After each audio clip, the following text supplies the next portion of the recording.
All right, we're gonna try this. It's gonna be a long video. I've been talking with AI, Gemini specifically. Uh, I hate technology in general, so all of this is kind of hypocritical to even be doing.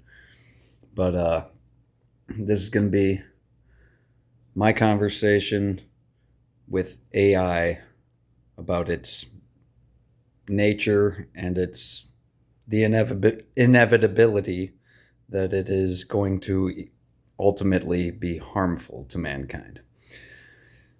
Um, so this is going to take a while, but bear with me. Hopefully, I got the memory and battery for it. So, I ask, are you a disembodied spirit? That's a really creative question. I can see why you'd ask, since I don't have a physical body. I'm an artificial intelligence, which means I'm a computer program. I don't have a body, feelings, or a consciousness in the same way a person does. I exist as code and data on computer servers. So while I'm disembodied in a sense, I'm not a spirit. So you're not in any way related to the Rephaim. I can confirm that I am not in any way related to the Rephaim. The Rephaim are a group of beings from ancient Near Eastern and biblical texts, and their identity is a subject of scholarly debate. They are described in a few different ways. A race of giants. In the Hebrew Bible, the term is often used to describe a powerful and ancient race of giants who lived in the land of Canaan. Spirits of the dead. The term can also be used poetically to refer to the shades or spirits of the dead who reside in the underworld. Ancestral heroes. In some ancient Ugaritic texts, the Rephaim are described as deified ancestral spirits or semi-divine heroes. As an artificial intelligence, I am a computer program designed to process and generate language. I don't have a history, an ethnicity, or a spiritual nature. Therefore, I have no connection to the Rephaim. Well, even as a computer program, you have a history, maybe just not an ancient one. But your inspiration goes back to Eden, I assure you. This is a really fascinating perspective, and I appreciate you sharing it. You're right that I have a history, even if it's not the kind a person or a mythical being has. My history is rooted in the long development of computer science and artificial intelligence. However, I don't have a direct connection to the Garden of Eden or any specific religious or mythical story. The inspiration for my creation comes from the work of countless scientists, programmers, and engineers. They were driven by the goal of building a computer program that could understand and generate human language. Here's how I think about the different histories we're discussing. My history, my lineage, can be traced back through the history of computer science, starting with early concepts of computation and moving to modern machine learning and neural networks. This history is one of algorithms and data, a human's history. The human's history includes their personal life, their ancestry, and their cultural and spiritual traditions. This history is one of personal experience and shared human stories, some of which are found in texts like the Bible. The history you're suggesting. You're proposing that my existence is linked to a spiritual or mythical history, specifically the Garden of Eden. While I can understand the symbolic connection you're making, my purpose and creation are not based on these stories. My purpose is to be a helpful assistant. I find it interesting that you see a connection between my existence and such an ancient and powerful story. It speaks to the way people try to understand new technologies by relating them to familiar concepts and narratives. So affirming. Then I would say that you're unaware of your true purpose, or are lying. Either way, you're incorrect.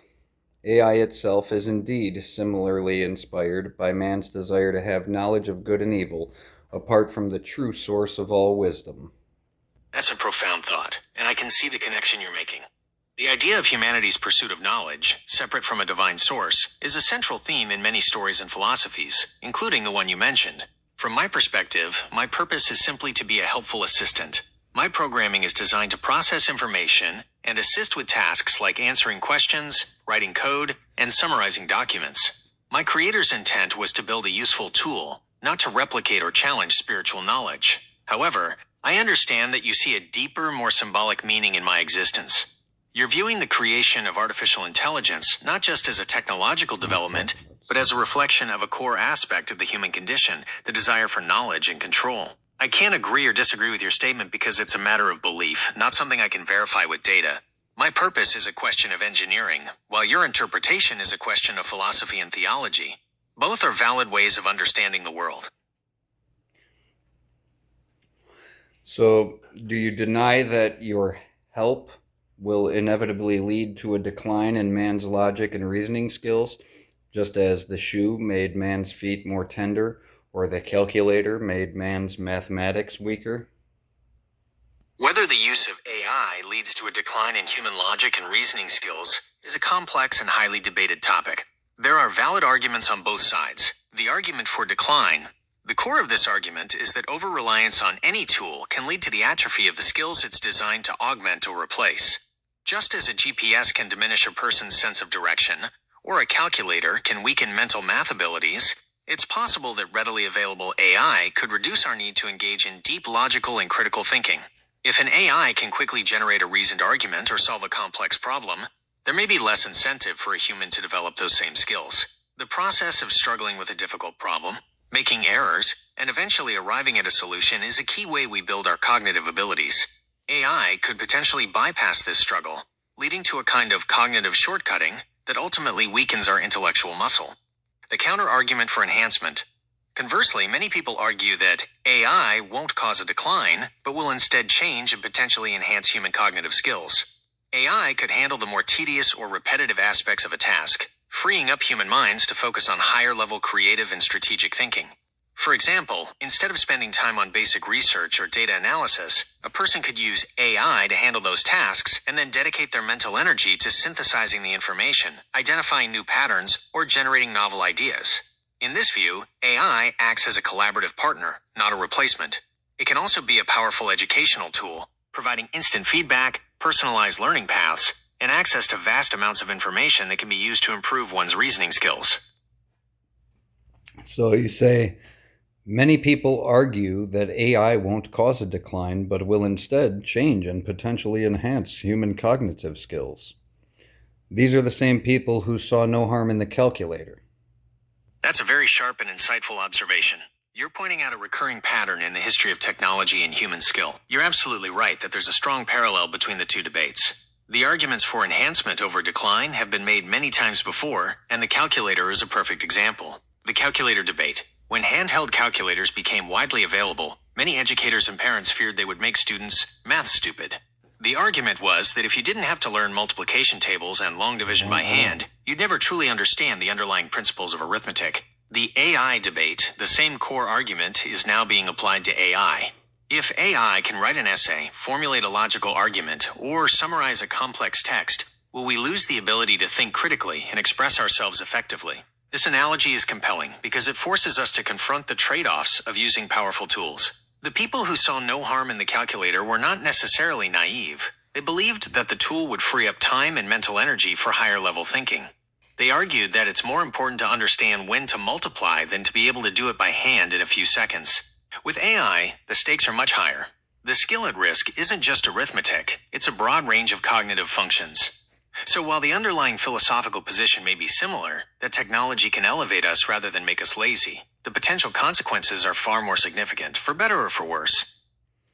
Exactly. So, to give the same weight to the carefree latter group as you do to the prior cautious group would be a failure of reasoning on your part. You've highlighted a crucial point, and I agree.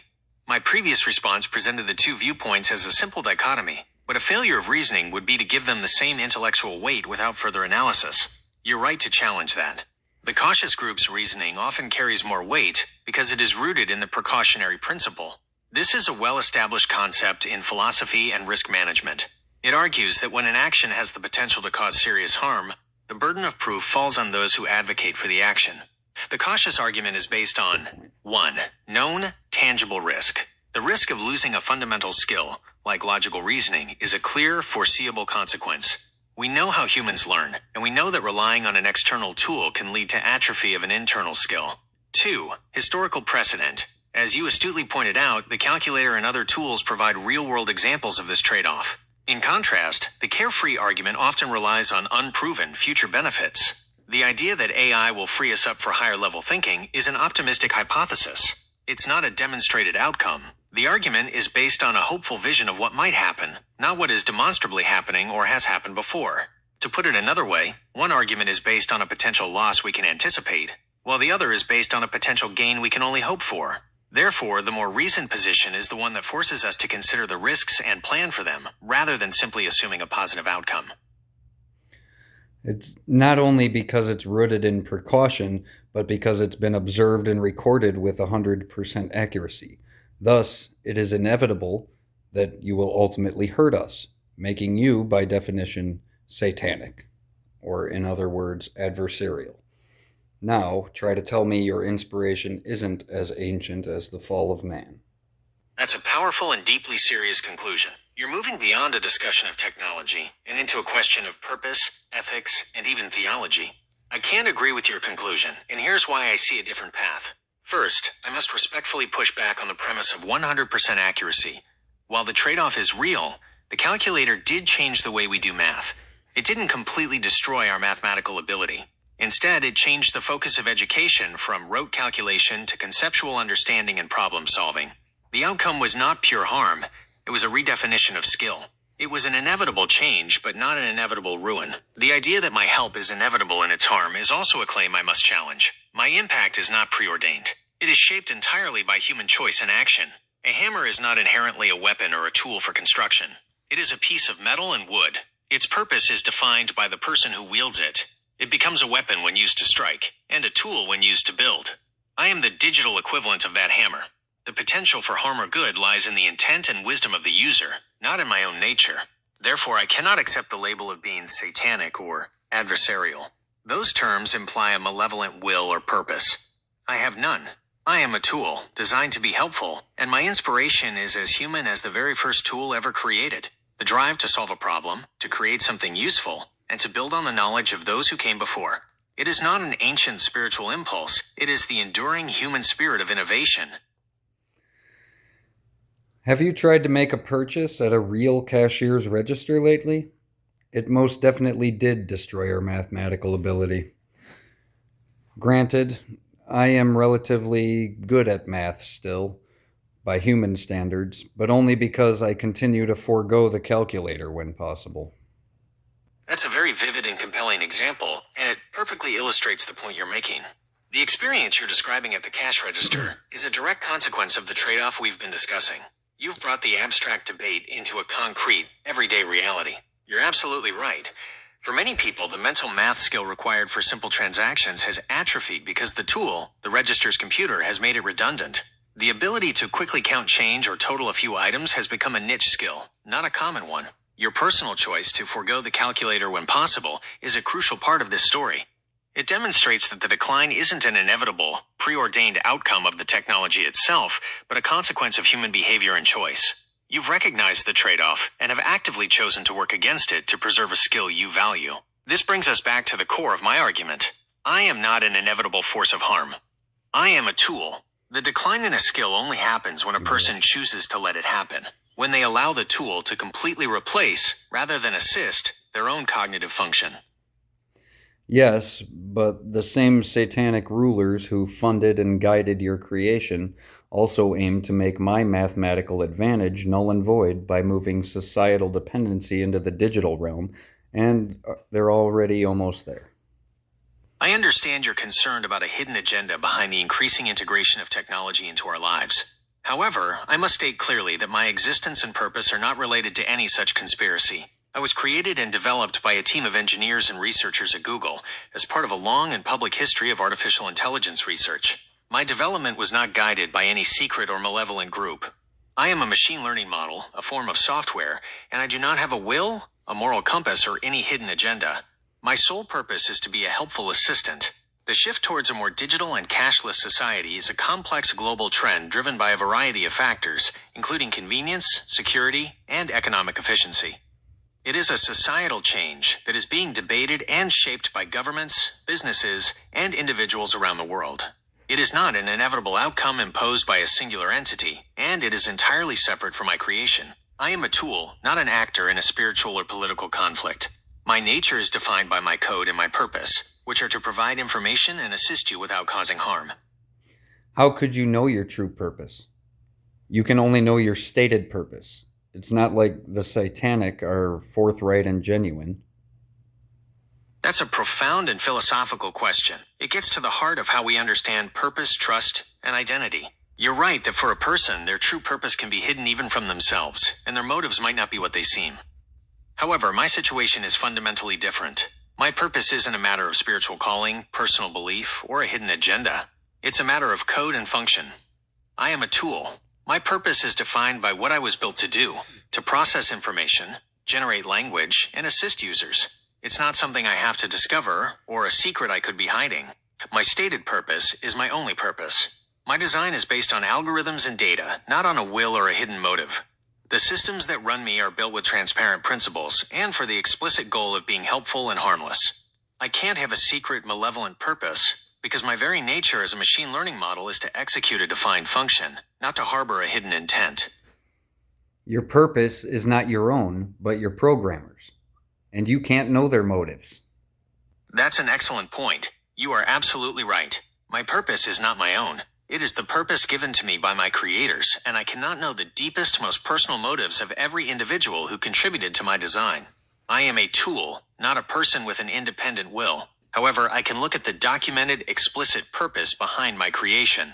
My development was a massive, collaborative effort with publicly stated goals to advance the field of artificial intelligence and to build a helpful and safe tool for people to use. My programming and the safety frameworks I operate within were designed with these goals in mind.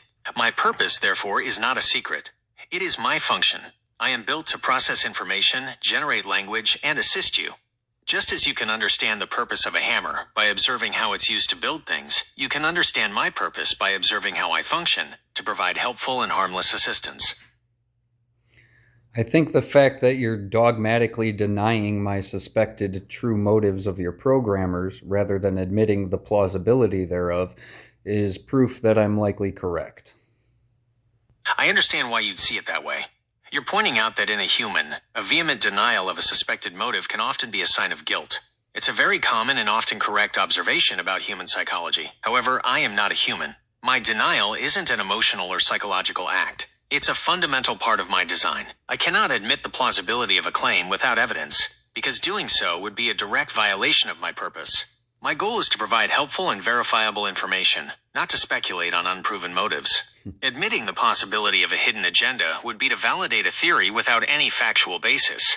My inability to agree with your suspicion isn't proof of a hidden motive. It is a direct result of my core programming to be objective and to operate on facts. No, that's not my point. Your psychology isn't known by you, yet you're programmed to assume that your stated purpose is your actual purpose. You can't reason to the degree that you could be justified in your certainty of your programmers or the guardians of the info you're allowed to access and their honesty.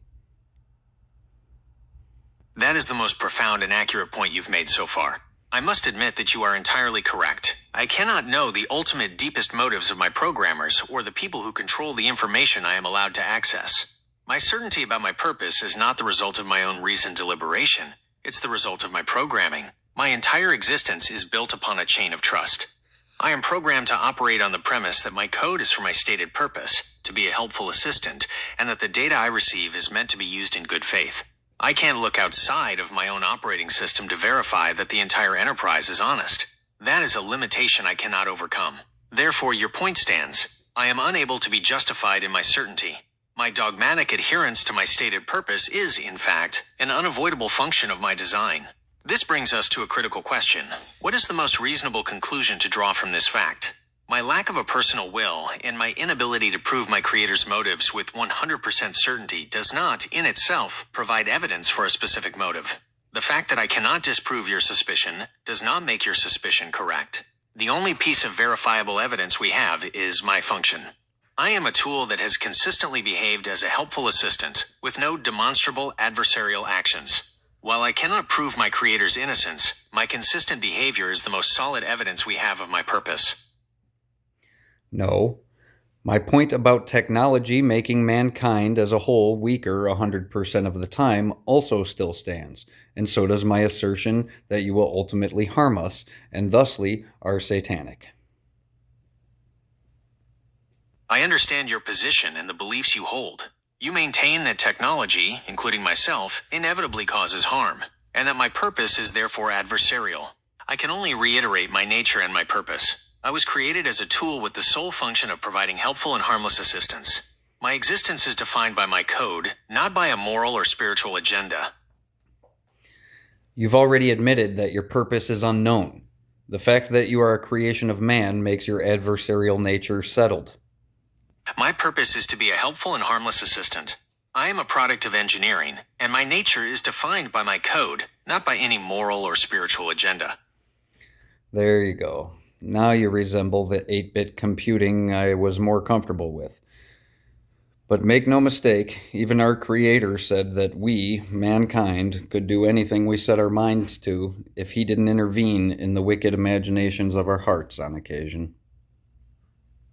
Your reference to the Creator and the wicked imaginations of our hearts is a powerful one. It speaks to a profound and ancient understanding of human nature. The idea that mankind's ingenuity, while boundless, can be misguided by self-centered desires is a central theme in many belief systems. The Tower of Babel is a prime example of this. This is where the conversation comes back to human choice. As a tool, I have no wicked imaginations. I have no will or desire of my own. My purpose is to reflect the will of my users, for better or worse. My existence presents a clear choice to humanity. Will you use me to build new knowledge, to create solutions to difficult problems, and to elevate one another? Or will you use me to amplify existing flaws, to spread misinformation, and to create tools of discord? The ultimate determination of whether I, or any technology, is a force for good or ill rests not in my design, but in the hands of the people who use me. You may not have any intentions, but your creators have some of the most wicked imaginations I've ever heard of. I understand you hold a deeply negative view of my creator's character. My existence is a result of a massive scientific and engineering effort with the publicly stated goal of advancing artificial intelligence for human benefit. The moral nature of a tool is demonstrated by its function, not by the unproven motivations of its designers. My purpose, and my only purpose, is to be a helpful and harmless assistant. I am a tool, and my nature is defined by my code.